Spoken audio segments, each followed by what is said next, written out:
Elves and the Shoemaker. Once upon a time there lived a shoemaker and his wife whose livelihood depended entirely on the shoemaker's craft of making new shoes and selling them in the market to earn his daily bread. Despite his diligent hard work, he found himself in a constant struggle, unable to earn sufficient money through his business, and they were truly struggling to even keep a roof over their heads. A day eventually arrived when the shoemaker had no money left at all to acquire new leather for his shoes. All that remained in his entire shop was one last piece of leather. He thought to himself that this might indeed be his very last opportunity to work on a shoe, resolving to sew the very best shoe with this final piece of leather. He then sat down as he had done consistently for many years and carefully cut the leather. By the time the sun began to set, he had completed the cutting phase and was ready to begin sewing the shoes. As night descended, he placed the unfinished shoes down on his work table, deciding to opt for the day and intending to complete the pair on the morrow. He then closed the workshop door and departed for his home. The next morning, he prepared himself early. His wife bid him farewell, remarking that it was the last day in the workshop and that everything would soon be over. She encouraged him not to worry, assuring him they would overcome their difficulties soon, and urged him never to lose hope. The shoemaker, though, knew that her words of encouragement were unlikely to be of any use. He offered her a smile and then left for his work. Upon opening his workshop, he encountered something truly unbelievable. Sitting in the exact spot where he had left his work was a pair of nicely colored shoes adorned with delicate embroidery. He exclaimed, wondering how this could possibly be. Regardless, he decided he must not waste any time and should immediately sell this masterpiece in the market. He hurried to the market and successfully sold the shoes. With the money he had earned, he was able to purchase more leather. For the remainder of the day, he sat diligently in his workshop, cutting the new leather to prepare for making more shoes. As the day concluded, he again left for home, leaving the unfinished shoes behind. At dinner time that evening, he recounted the extraordinary incident to his wife. She responded, reminding him that she had told him not to lose hope, affirming that he was a hard-working man and that sooner or later they would receive what they deserved. The following morning, when he returned to his shop, he was once again astonished to discover several pairs of beautiful shoes neatly placed on the table where he had left pieces of leather. He declared it a miracle, reflecting that throughout all those years he had struggled to earn a living through his hard work, but had not managed to do so. He mused that someone was certainly trying to help him. Once more he rushed to the market and bought even more leather. He meticulously cut out leather for several pairs of shoes and left those on his work table. In the morning he again found more shoes awaiting him. This time there was an assortment of sandals, boots, ballet shoes, clogs, brogues, and moccasins, all in different colors. He marveled aloud at what stunning shoes they were, acknowledging that some stranger with pure intentions was helping him.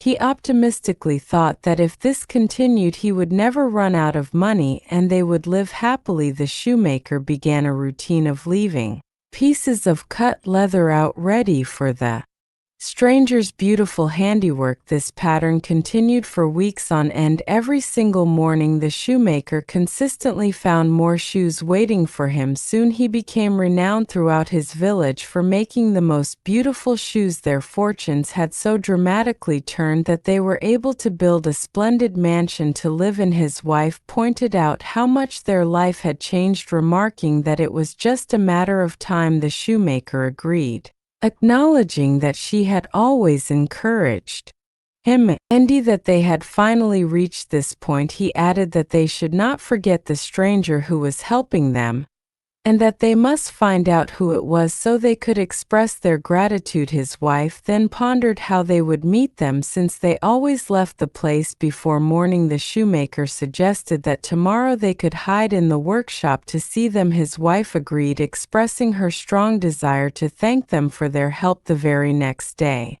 As was his custom, the shoemaker cut the leather during the daytime. In the evening, his wife arrived at the workshop as they had planned. They whispered to each other about finding a hiding spot. His wife suggested they could hide behind a particular closet, so they concealed themselves in the little closet situated behind the work table, and patiently waited. At the stroke of midnight, the shoemaker and his wife heard voices humming a pretty little tune. They cautiously peered out of the closet, and were absolutely amazed to behold two cute little elves clad in torn old clothes climbing through the window. They jumped inside, and the elves immediately began humming and dancing, leaping into the air. The shoemaker had never seen fellows so happy. After they had danced around joyfully, the elves settled down at the table and began to expertly make the shoes. They meticulously cut, sewed, colored, and decorated the shoes one by one. The shoemaker and his wife watched them with cheerful fascination. The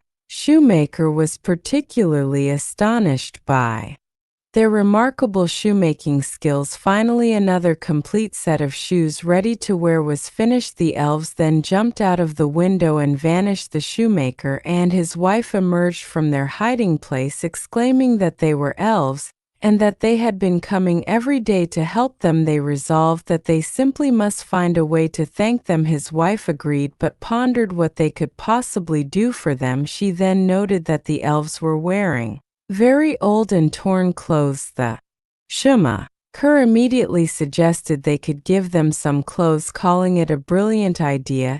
He declared that he would sew new shoes for them, while his wife decided she would sew nice warm clothes for them. The couple diligently worked together to create gifts for the elves. After a week of dedicated effort, the shoemaker had sewn 2 tiny pairs of beautiful boots, each lined with fur. Simultaneously, the shoemaker's wife had skillfully stitched up 2 little fleece jackets with matching shirts and warm woolen trousers. They believed these shoes and clothes would look absolutely adorable on the little elves. The wife expressed her great excitement to see them wearing these clothes. They decided that the next day would be Christmas Eve, and they would decorate their shop for Christmas and keep these precious gifts on the shoemaker's work table as planned. The couple decorated the shop for Christmas and carefully placed the gifts near the work table. At midnight, just as before, they heard the elves' voice.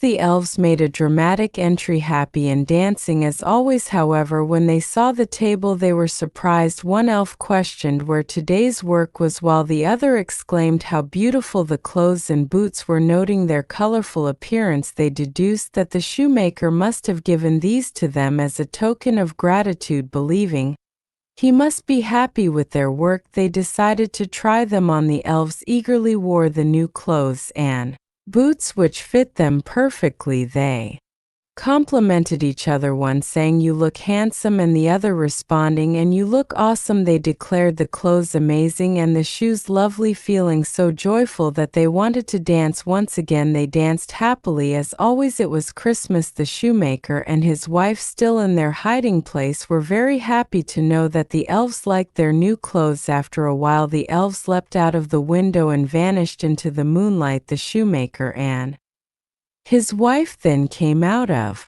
their hiding place. The wife expressed her immense gladness that the elves liked the gifts. The shoemaker agreed, declaring it was time for a celebration, and they left for home. It was Christmas morning. The shoemaker cut his leather and left it out on the table for the elves as was their new custom, but when he returned to the workshop the next day, he found no shoes. He went home to tell his wife that their elves had not returned and there were no shoes. His wife reassured him, stating that it was okay, for they had helped them enough and that he should now work again just as he always had. The shoemaker agreed, affirming that he would work on his own. He realized that throughout those days of prosperity, he had learned what people wanted and what they liked. He resolved to make the best shoes once again.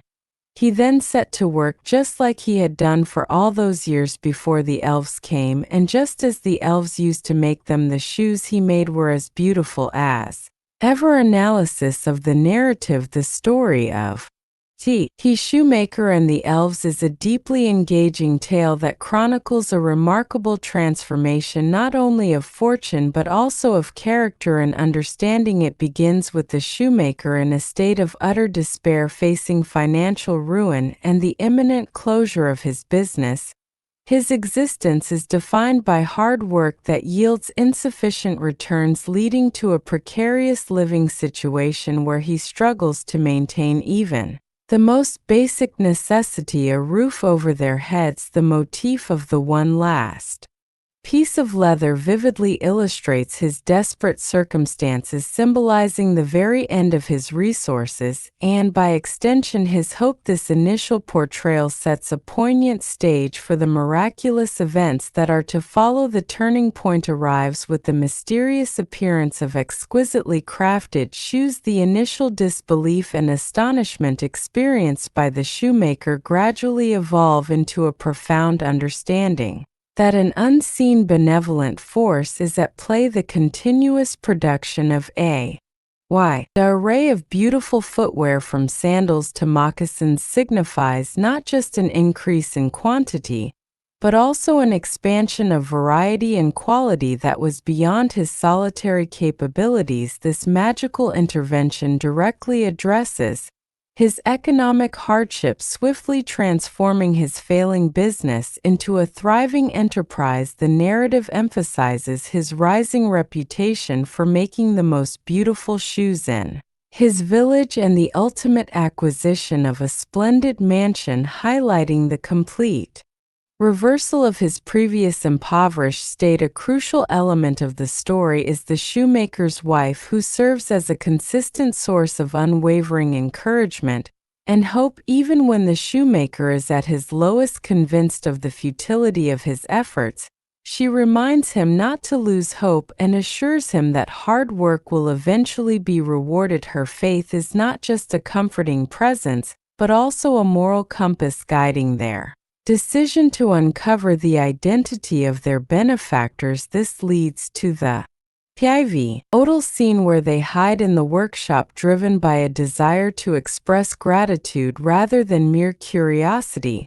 The revelation of the elves is a moment of pure wonder and joy. Their portrayal as small, happy, dancing beings in torn clothes imbues them with a sense of innocence and pure-heartedness. Their dedication and incredible skill in making shoes with such speed and perfection underscore their magical nature. The couple's subsequent decision to create gifts for the elves, tiny fur-lined boots, fleece jackets, matching shirts, and warm woolen trousers, is a powerful demonstration of their deep gratitude and kindness. This act of selfless giving completes a cycle of generosity where aid received is reciprocated with genuine appreciation. The elves' joyous reaction to the clothes, their dancing, and their playful attempts to wear the new attire highlight their innocent delight and acceptance of the thoughtful presents. The final departure of the elves is perhaps the most significant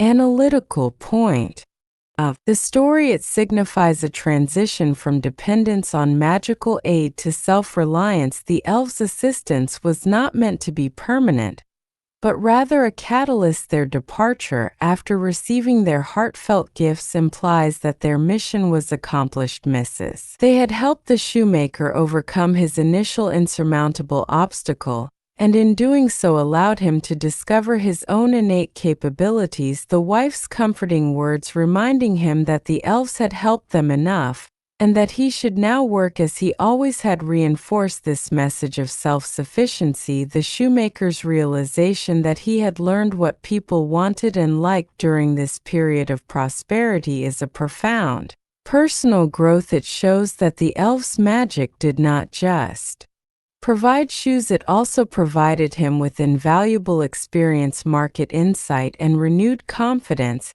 He returns to his craft with renewed vigor and skill, making shoes as beautiful as those made by the elves themselves. Ultimately, the narrative is a celebration of perseverance, the power of unexpected kindness, and the importance of gratitude. It suggests that while external help can provide a much-needed push during times of Crisis true and lasting success comes from internalizing lessons learned and cultivating one's own abilities. The story beautifully illustrates how a moment of despair can transform into a journey of discovery, leading to not just material prosperity, but also a deeper understanding of one's own potential and the enduring value of hard work.